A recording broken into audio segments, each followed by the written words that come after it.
बिना रस्मों के विवाह सामाजिक बदलाव की शुरुआत बन सकता है। जे रस्मे म्हणतोय आपण किंवा जे काही रीतिरिवाज म्हणूया आपण मराठीमध्ये त्याला, समाजामध्ये खूप रीतिरिवाज आहेत, खूप पूजापाठ आहेत. वेगवेगळ्या धर्मामध्ये वेगवेगळ्या पद्धतीने लग्न लागतात.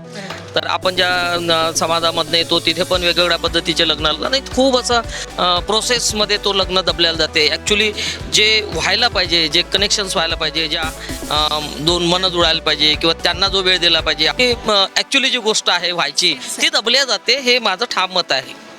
ओके सर, ठीक आहे. Thank you so much. आणि आम्ही तेच चाहतो आहे की लोकांपर्यंत असा संदेश हवा, असेच लग्न अजून पुढे यावं आमच्या समोर. मला तर असं वाटेल की बा अठरांचं एक लग्न एक समाजासाठी माइलस्टोन होईल.